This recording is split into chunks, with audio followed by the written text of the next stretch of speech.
প্রিয়তমা স্ত্রী ডিস্টার্ব করো না, ইফতাহিল বাব, দরজা খুলে দাও, আমাকে যেতে দাও।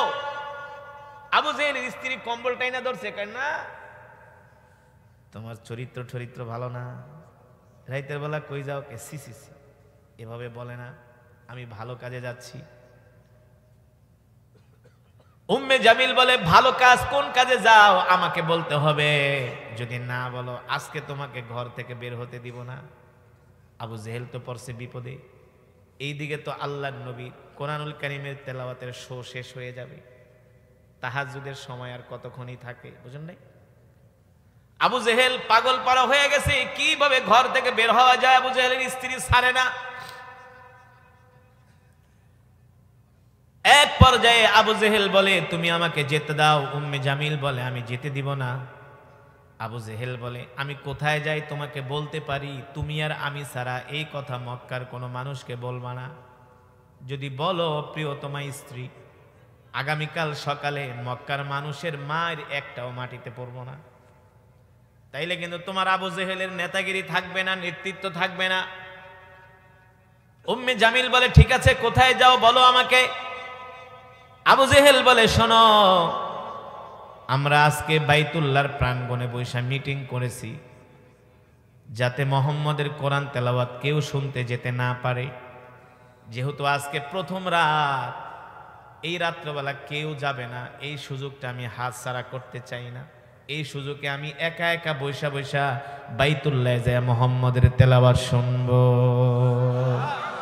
জোরে বলেন সুবহানাল্লাহ। এই কোরআন হলো আল্লাহর জবানের কালাম, যেই কোরআনের তেলাওয়াত শুনলে পাথরের মতো হৃদয়টা মোমের মতো গলে যায়, ঠিক কিনা বলেন? এই যে কাতারে বিশ্বকাপ ফুটবল খেলা হলো, এই বিশ্বকাপ উদ্বোধনীতে সূরাতুর রহমানের তেলাওয়াত হয়েছিল। সেই তেলাওয়াত শুনে ফিফার ওয়েবসাইট, কাতারের ওয়েবসাইট, তারা লিখেছে ওই তেলাওয়াত শোনার পরে 800-র মতো অমুসলিম কালেমা পড়ে মুসলমান হয়েছে। সমস্ত প্রশংসা কার জন্যে? আরো জোরে বলুন। একমাত্র মহান রব্বুল আলামিনের জন্য, যিনি আমাদেরকে সৃষ্টি করেছেন, ঠিক কিনা বলেন? ইমানদার মুসলমান, আমাদের হায়াতের মালিক কে? আমাদের রিজিকের মালিক কে? আমরা কার গোলাম? জোরে বলুন। বয়ান কি চলবে? কতক্ষণ? মাত্র 15 থেকে 20 মিনিট বয়ান হবে, কিন্তু একজনও উঠাউঠি করা যাবে না। রাজি আছেন? হ্যাঁ, আমি বুঝি আপনারা কর্মব্যস্ত মানুষ, সকালে অনেকের অফিস আছে না, ফ্যাক্টরিতে যেতে হবে, আমি জানি। সুতরাং অল্প সময় কিছু কোরআনের কথা হবে, যেই কথাগুলো শুনলে ইমানের পাওয়ার বাড়বে। আমি মনে করি এই কথাগুলো না শুনলে আপনারা অনেক কিছু মিস করবেন। এতক্ষণ যে কোরআন থেকে তেলাওয়াত শুনেছেন, সরাসরি সেই কোরআন থেকে কিছু কথা হবে। আপনাদের যেমন ব্যস্ততা আছে, আমার ব্যস্ততাও কিন্তু কম না, বুঝতে পারছেন? সবাই আমরা ব্যস্ত, তো আমরা 15-20 মিনিট কোরআনের জন্য দিতে পারবো না ইনশাআল্লাহ? সেই ইমানের পাওয়ার, সেই ধৈর্য আমাদের আছে? আরে ওরা যদি রাত 3টা বাজে উঠে আর্জেন্টিনা ব্রাজিলের খেলা দেখতে পারে, ওরা যদি রাত গভীরে ওইটা হ্যাপি নাইট নাকি 31st নাইট, ওরা যদি হ্যাপি নিউ ইয়ার, আমি আর একটু আপডেট বললাম, ওরা যদি happy new year 31st night পালন করতে পারে, ওরা যদি অশ্লীলতার বাজার বসাতে পারে, আমরা কেন কোরআনের বাজার বসাতে পারবো না? ঠিক কিনা বলেন? ওদের চেয়ে তো আমাদের কোমর দুর্বল নয়, ওদের চেয়ে আমাদের মেরুদণ্ড শক্ত, ঠিক কিনা বলেন? ওরা যদি হারাম কাজ করতে পারে, আমরা কেন হালাল কাজ করতে পারবো না? হ্যাঁ, অল্প সময় কোরআনের জন্য আমরা দিতে রাজি আছি। কে কে রাজি নাই হাত উঠাই। মাশাআল্লাহ, আপনারা অনেক সচেতন। আমি দেখলাম আপনাদের ইমানের পাওয়ার বাড়ছে নাকি কমছে? আসলেই বাড়ছে, কারণ ওয়াইদা তুলিয়াত আলাইহিম আয়াতুহু যাদাতহুম ঈমানা। কোরআন শুনলে ঈমান বেড়ে যায়। বিশ্বাস করেন, কোরআন শোনার পরে আপনাদের ঈমান কিন্তু বেড়ে গেছে। বলছেন কে? আল্লাহ তাআলার কথা কোনোদিন মিথ্যা হতে পারে? নাউযুবিল্লাহ, যালিকাল কিতাবু লা রাইবা ফীহি হুদাল লিল মুত্তাকিন। যেই কোরআন আমি আপনাদের সামনে পড়েছি, এই কোরআনের মধ্যে কোনো সন্দেহ নাই, সন্দেহের অবকাশ নাই। ঠিক কিনা মুসলমান? আমি যে কোরআন পড়েছি আপনারা শুনেছেন, এই কোরআনুল কারীমের তেলাওয়াত শোনার কারণে এক এক হরফে 10টি করে নেকি পেয়েছেন। কয়টা করে নেকি? এই মাজমায় যারা উপস্থিত হয়েছেন সকলেই এক খতম করে কোরআনুল কারীমের সওয়াব পেয়েছেন। কয় খতম? মিয়া টের তো পান না, পারলে এক খতম কোরআন শরীফ পড়ায় দেখেন না, পড়ায় দেখেন। 10 জন ইমাম সব লাগবো। কয়জন? হ্যাঁ, এক ইমাম গো বাবা আমার ডায়াবেটিস, আমি তো মিষ্টি মুষ্টি খাই না। আর এক ইমাম গো একটু দেশি গায়ের দুধ দিয়ে একটু মিষ্টান্ন রাইন্দ। আর একজনে গো আমি ফার্ম খাই না, দেশি মুরগি আইনো। কথা কয় না? এই বাজার করতে করতে আপনি 10,000 শেষ। হ্যাঁ, এবার জোহরের পরে খতম টতম পড়া দোয়া ঠোয়া কইরা খায়া ঠায়া যাওয়ার সময় কইব, চৌধুরী সাহেব গেলাম। কথা কেনা? আপনার বাড়ি থেকে মাগনা পড়তে আইব নাকি? খায়া দেয়া কাম নাই? আসবে কেউ মাগনা পড়তে? আসবে। আপনিও আনবেন না, আপনিও তাকে কি করবেন? হাদিয়া দিবেন। তো 10 জন ইমাম সাহেবকে 500 করে দিল, কত লাগে? আর এই জামানে 500-500 হাদিয়া গেলা হুজুরা নেয় না, 1000 দিতে হয়। ঠিক কিনা বলেন? হাদিয়া হাদিয়া দেওয়া নেওয়া সুন্নত। তার মানে কি, বর্তমানে এক খতম কোরআন পড়াইতে গেলে 10,000 টাকা 20,000 টাকা খরচ হয়। আর আপনি একটু কষ্ট করে আসার কারণে এক একজন এক এক খতম করে কোরআনুল কারীমের সওয়াব পেয়েছেন। খুশি নাকি বেজার? বলি আলহামদুলিল্লাহ। এই কারণে তো উচিত ফজর পর্যন্ত বসে থাকা। আল্লাহু আকবার, আল্লাহু আকবার। আল্লাহ তাআলা এই খাতমে কোরআনের সওয়াব আমাদের মা বাবার কবরে পৌঁছে দিন, আমাদের দাদা দাদির কবরে পৌঁছে দিন। অত্র এলাকায় যত গোরস্থানে কবরবাসী শুয়ে আছে, সমস্ত কবরবাসী রূহের মাগফিরাতে পৌঁছে দিন। মুসলমান, আমি আপনাদের সামনে যে কোরআন পড়েছি, এই কোরআন কার? জোরে বলুন। এই কোরআন আল্লাহর জবানের কালাম, ঠিক কিনা বলেন? আল্লাহ তাআলা তার হাবিবের উপরে কোরআন নাজিল করেছেন আর বলেছেন, ওয়ানুনাজ্জিলু মিনাল কুরআন ওয়ানুনাজ্জিলু মিনাল কুরআনি মা হুয়া শিফাউন ওয়া রাহমাতুল লিল মুমিনিন ওয়া লা ইয়াজিদুজ জালিমিনা ইল্লা খাসারা। সুবহানাল্লাহ বলেন। আল্লাহ তাআলা বলেন, হাবিব আমি আল্লাহ আপনার উপর যে কোরআন নাজিল করেছি, এই কোরআন আমি মানুষের মুক্তির জন্য নাজিল করেছি। সুবহানাল্লাহ বলেন। এই কোরআন হলো আমাদের জন্য মুক্তি, এই কোরআন হলো আমাদের জন্য শেফা। সুবহানাল্লাহ বলেন। এই কোরআনুল কারীমের মধ্যে এমন একটা সূরা আছে, যেই সূরাকে বলা হয় সর্বরোগের মহা ঔষধ। নাম কি? জোরে বলেন, নাম কি? কেউ যদি সূরাতুল ফাতিহা প্রতিদিন 7 বার করে তেলাওয়াত করে, পানিতে ফু দিয়া সেই পানি পান করে, আল্লাহ তাআলা তাদেরকে দুরারোগ্য ব্যাধি থেকে হেফাজত করবে। বিশ্বাস হয় কি হয় না? এই সূরাতুল ফাতিহা এমন একটা সূরা, এমন একটা মেডিসিন, এমন একটা ঔষধ। আল্লাহু আকবার। পুরা কোরআনটাই হলো একটা আশ্চর্য কিতাব, ঠিক কিনা বলেন? আল্লাহ নবী যখন জিনদের সামনে এই কোরআন পড়লেন, জিনরা আল্লাহ নবীর তেলাওয়াত শুনে বললেন, ইন্না সামিআনা কুরআনান আজাবা। এই কোরআন হলো একটা আশ্চর্য কিতাব, ঠিক কিনা বলেন?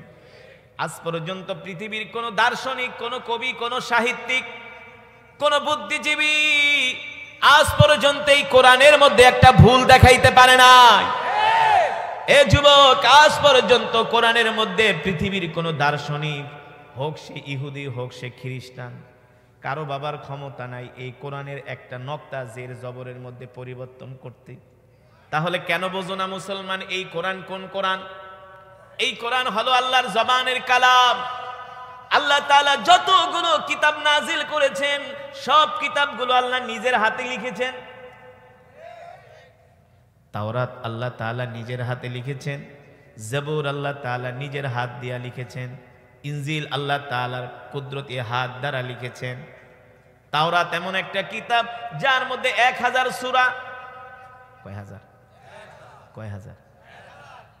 আর কোরআনুল কারীমের মধ্যে 114টা সূরা, অথচ তাওরাতের যেটা ছোট সূরা সেটার আয়াত সংখ্যা হলো 1000। কথা বুঝেন নাই? তাওরাতের যেটা ছোট সূরা ওটা আয়াত সংখ্যা, যেমন কোরআনুল কারীমের ছোট সূরা হলো সূরাতুন ইন্না আ'তাইনাকাল কাউসার, বিসমিল্লাহির রহমানির রহিম, ইন্না আ'তাইনাকাল কাউসার ফাসাল্লি লিরাব্বিকা ওয়ানহার ইন্না শানিআকা হুয়াল আবতার। কয় আয়াত? একেবারে কোরআনের সর্বশেষ সূরা সূরাতুন নাস। বিসমিল্লাহির রহমানির রহিম, আমার সাথে সবাই পড়েন, কুল আউযু বিরাব্বিন নাস মালিকিন নাস ইলাহিন নাস মিন শাররিল ওয়াসওয়াসিল খান্নাস আল্লাযী ইউওয়াসওয়িসু ফি সুদুরিন নাস মিনাল জিন্নাতি ওয়ান নাস। কয় আয়াত? কয় আয়াত? সূরা কাউসার 3 আয়াত, সূরাতুন নাস 6 আয়াত। আর তাওরাত শরীফের যেটা একেবারে কনিষ্ঠ সূরা, ছোট সূরা, সেই সূরার আয়াত সংখ্যা হলো 1000। আর ওই তাওরাতের মধ্যে 1000 সূরা আছে। কয় হাজার? তাওরাত এত বড় কিতাব হওয়া সত্ত্বেও কিন্তু কোরআনের চাইতে তাওরাতের মর্যাদা বেশি না? কোরআনের মর্যাদা সবচেয়ে বেশি, ঠিক কিনা বলেন? আমার নবী, আপনার নবী, বিশ্ব নবী রাহমাতুল লিল আলামিনের এত মর্যাদা হওয়ার কারণ হলো আল্লাহ তাআলা বিশ্ব নবীর উপরে কোরআন নাজিল করেছেন, ঠিক কিনা বলেন? নবীদের মধ্যে তার সবচেয়ে বেশি মর্যাদার কারণ হলো আল্লাহ তাআলা বিশ্ব নবীর উপরে কোরআন নাজিল করেছেন। আর সব পয়গম্বরদের উম্মতদের মধ্য থেকে আমাদের সবচেয়ে বেশি মর্যাদা হওয়ার কারণ আমরাই সবার আগে জান্নাতে যাব। জোরে বলেন সুবহানাল্লাহ। আমাদের এত মর্যাদা হওয়ার কারণ হলো আল্লাহ তাআলা আমাদের নবীর উপরে নাজিল করেছেন কোরআন, আর সেই কোরআন আমরা পাওয়ার কারণে আমাদের মর্যাদাও বেড়ে গেছে। এই কোরআন এমন এক কিতাব, এই কোরআনকে যদি কেউ ভালোবাসে, কোরআন বলে আল কুরআন হুজ্জাতুল লাকা ওয়া আলাইকা। এ মানুষ, দুনিয়ার জমিনে যদি তুমি কোরআনকে ভালোবাসো, আমি কোরআন আল্লাহর আদালতে তোমার জন্য সুপারিশ করব, যাতে আল্লাহ তাআলা তোমাকে জান্নাত দিয়ে দেয়। সুবহানাল্লাহ বলেন। আর যদি তুমি আমাকে ভালো না বাসো, আমার বিরোধিতা করো, আমি কোরআন হাসরের ময়দানে আল্লাহর আদালতে তোমার বিরুদ্ধে মামলা দায়ের করব, ঠিক কিনা বলেন? তার মানে কোরআনকে ভালোবাসলে জান্নাত পাওয়া যায়, আর কোরআনকে ভালো না বাসলে জাহান্নামে যেতে হয়, ঠিক কিনা বলেন? আল্লাহ রাসূলের হাদিস, তলাবুল ইলমি ফরিদাতুন আলা কুল্লি মুসলিম। কোরআনুল কারীম শিক্ষা করা প্রত্যেকটা মুসলমানের উপরে ফরজ, পুরুষ এবং নারী উভয়ের উপরে ফরজ। এবার মুসলমান, আপনি নিজেরটা নিজেই প্রশ্ন করেন, আপনি কি কোরআন পড়তে জানেন কি জানেন না? সমাজের কত পার্সেন্ট মানুষ কোরআন পড়তে পারে? আলেমরা সারা সমাজের 2% মানুষও সহি করে কোরআন পড়তে পারে না। কি মনে করছেন ফেরেশতাদের মায়ের একটাও মাটিতে পড়বো না? ফেরেশতাদের মায়ের পিটানি একটাও মাটিতে পড়বো না? মিয়া কোরআন পড়তে পারেন না, কোরআন শুনতেও আসেন না।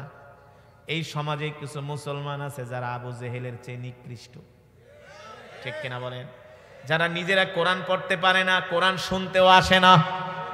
হ্যাঁ, আল্লাহর নবী যখন মক্কার জমিনে কোরআন পড়তেন, দিনের বেলা আবু জেহেলরাই কোরআনের বিরোধিতা করত। 144 জারি করেছিল কেউ যাতে মুহাম্মদের কোরআন তেলাওয়াত শুনতে যেতে না পারে। বাইতুল্লাহর অভ্যন্তরে, বাইতুল্লাহর প্রান্তরে কাফেরেরা বৈঠকে বসলো, একটা আইন করো কেউ যাতে মুহাম্মদের কোরআন শুনতে না যায়। আরে অথচ এই কোরআন এমন কোরআন, যেই কোরআনের তেলাওয়াত শুনে কাফেররা পর্যন্ত মুসলমান হয়ে গেছে, ঠিক কিনা বলেন? হয়েছে কি হয়েছে না? আবু জেহেলরা মিটিং এ বসলো যাতে মুহাম্মাদের কোরআন শুনতে কেউ না আসে। কি করা যায়, কি করা যায়? আবু জেহেল বলল, কেউ যদি মুহাম্মাদের কোরআন শুনতে যায় তাকে চরমভাবে শাস্তি দেওয়া হবে, পানিশমেন্ট দেওয়া হবে, জেল করা হবে, জরিমানা করা হবে। তার জন্য আবু জেহেল আইন করলো, আবু লাহাব আইন করলো, উতবা সাইবারা আইন করলো, কেউ যাতে মুহাম্মাদের কোরআন শুনতে না যায়। এই আইন করে তারা রাত্রবেলা বাড়িতে চলে গেল। আল্লাহর নবী রাত 3টা বাজে বাইতুল্লাহে তাহাজ্জুদের মধ্যে কোরআন পড়ে। সুবহানাল্লাহ বলেন। আবু জেহেল ঘরের দিকে তাকায়, দেখে রাত 2টা বাজে, এখন তো মুহাম্মদের কোরআনের শো শুরু হয়ে যাবে।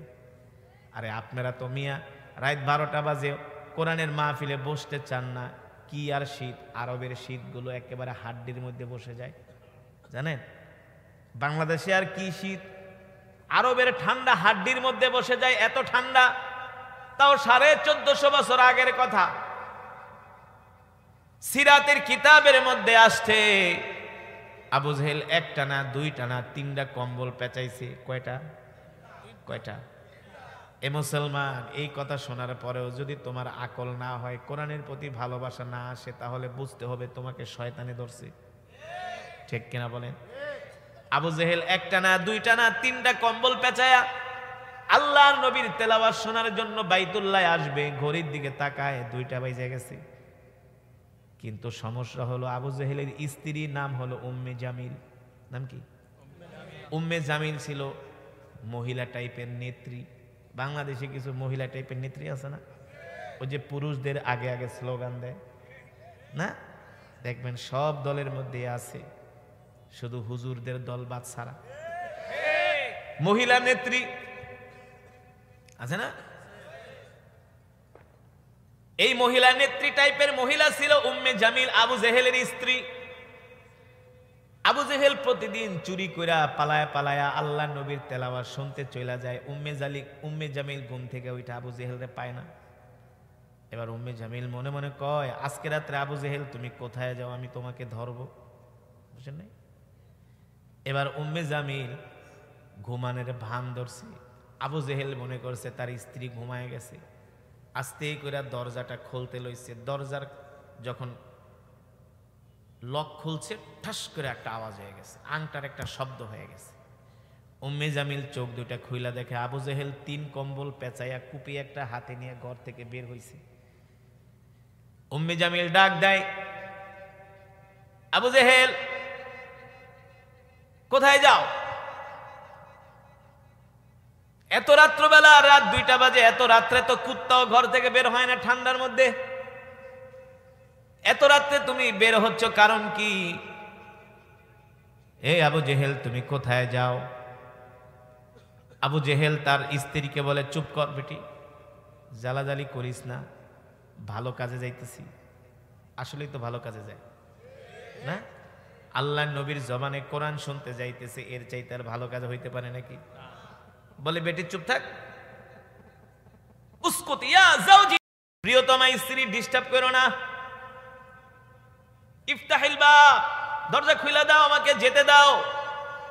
আবু জেহেলের স্ত্রী কম্বল টাইনা ধরছে, কেন না তোমার চরিত্র ভালো না, রাইতের বেলা কই যাও কে? সি সি সি, এভাবে বলে না, আমি ভালো কাজে যাচ্ছি। উম্মে জামিল বলে, ভালো কাজ কোন কাজে যাও আমাকে বলতে হবে, যদি না বলো আজকে তোমাকে ঘর থেকে বের হতে দিব না। আবু জেহেল তো পড়ছে বিপদে। এইদিকে তো আল্লাহর নবী কোরআনুল কারীমের তেলাওয়াতের শো শেষ হয়ে যাবে, তাহাজ্জুদের সময় আর কতক্ষণই থাকে, বুঝেন নাই? আবু জেহেল পাগল পারা হয়ে গেছে, কিভাবে ঘর থেকে বের হওয়া যায়। আবু জেহেলের স্ত্রী ছাড়ে না।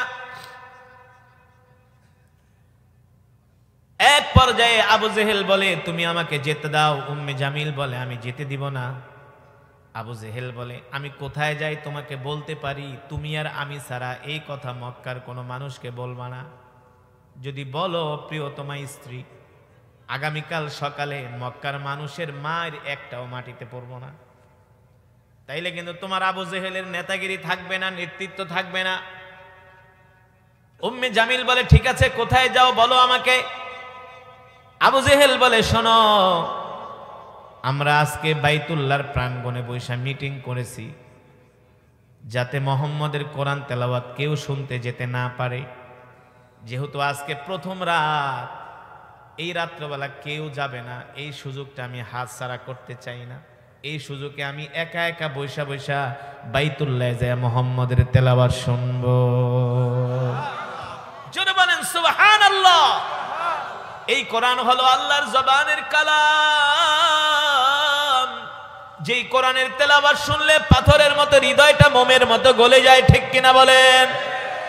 এই যে কাতারে বিশ্বকাপ ফুটবল খেলা হলো, এই বিশ্বকাপ উদ্বোধনীতে সূরাতুর রহমানের তেলাওয়াত হয়েছিল। সেই তেলাওয়াত শুনে ফিফার ওয়েবসাইট, কাতারের ওয়েবসাইট তারা লিখেছে, ওই তেলাওয়াত শোনার পরে 800-র মতো অমুসলিম কালেমা পড়ে মুসলমান হয়েছে।